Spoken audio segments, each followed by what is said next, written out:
former Vice President Joe Biden, Senator Bernie Sanders, and Senator Elizabeth Warren at the September 2020 presidential Democratic debate. Mike Blake, Reuters. Former Vice President Joe Biden, Sen. Bernie Sanders, and Sen. Elizabeth Warren have emerged as the clear frontrunners of the 2020 Democratic presidential race. We ran an experiment to see how the support would shake out if we got rid of everyone else still in the race. The three have roughly the same overall support, but Sanders and Warren would both surge while Biden has the least to gain.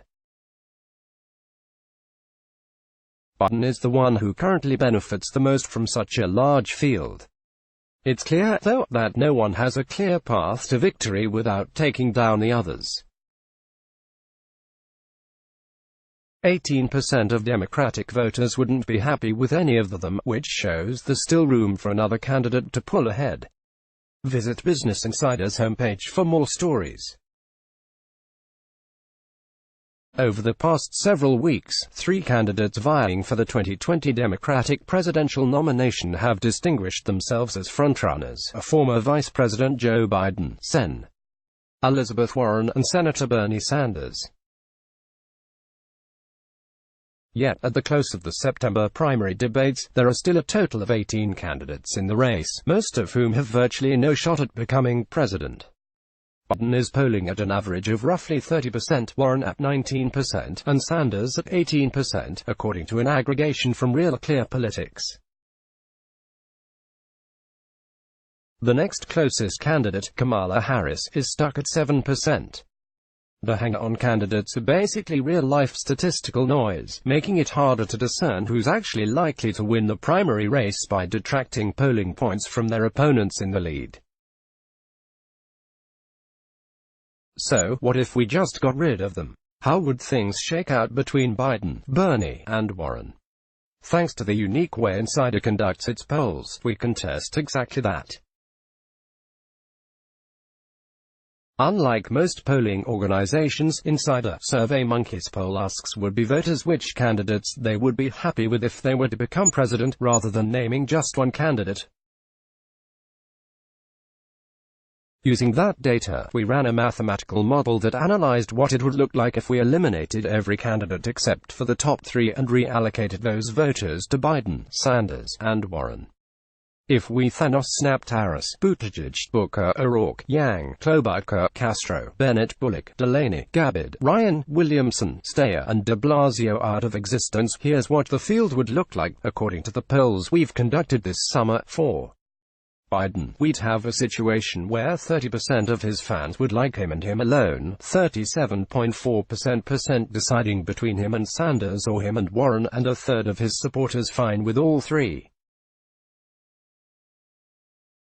That's compared to a current situation where 16.1% of those satisfied with him are satisfied with him alone, 15% have him as one of two choices, and 18% have him as one of three candidates they're satisfied with. For Sanders, we'd have 24% of his backers liking him alone, 42% supporting either Warren or Biden, and a third liking all three. Right now, 15% of his supporters like him alone, 18% of them like him and just one other person, and 19% like him and two other people, with the remaining supporters deciding between four or more. Those numbers are better than Biden's. For Warren, 15% of her fans would approve of her and her alone, which is 3 times her current level but still half of Biden's lockdown rate. 51% of them would be satisfied with her and one other person, and a third would approve of all three. As of now, only 5% like her and her alone, 12% like her and one other person, and 19% like her and two others.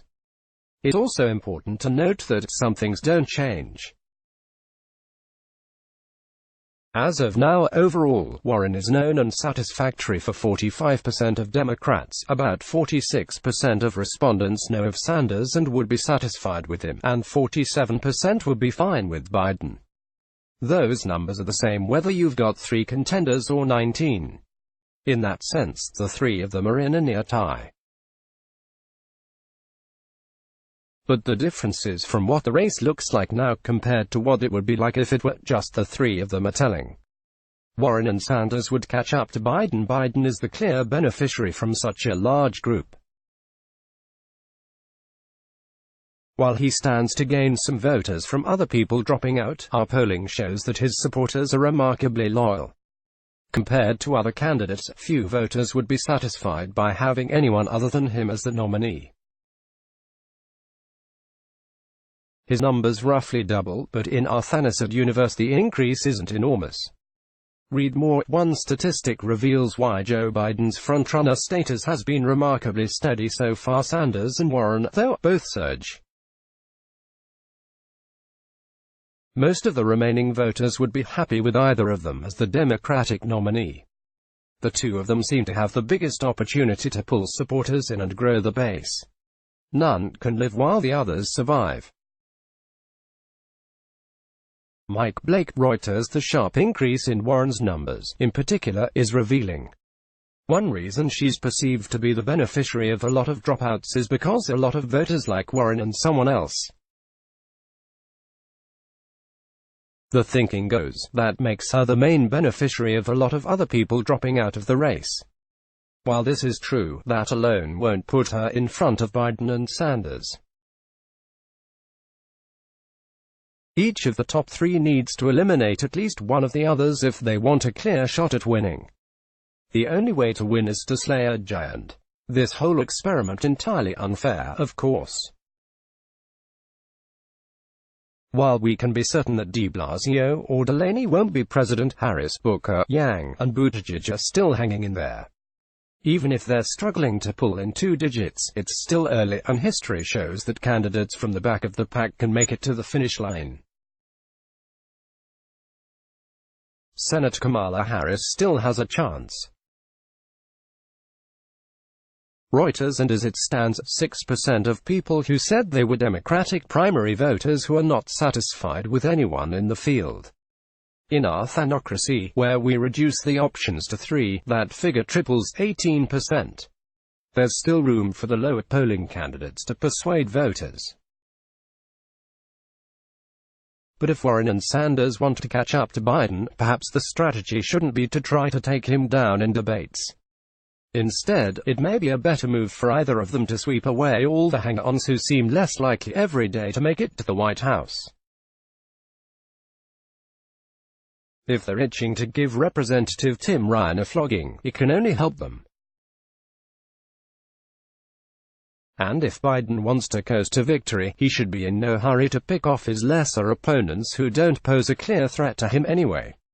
Chances are, if they drop out of the race, the supporters would go to another candidate anyway. SurveyMonkey audience polls from a national sample balanced by census data of age and gender. Respondents are incentivized to complete surveys through charitable contributions. Generally speaking, digital polling tends to skew toward people with access to the internet. Total 1,090 respondents collected September 6 to September 7, 2019, a margin of error plus or minus 3.07 percentage points with a 95% confidence level. Let's block ads. Why?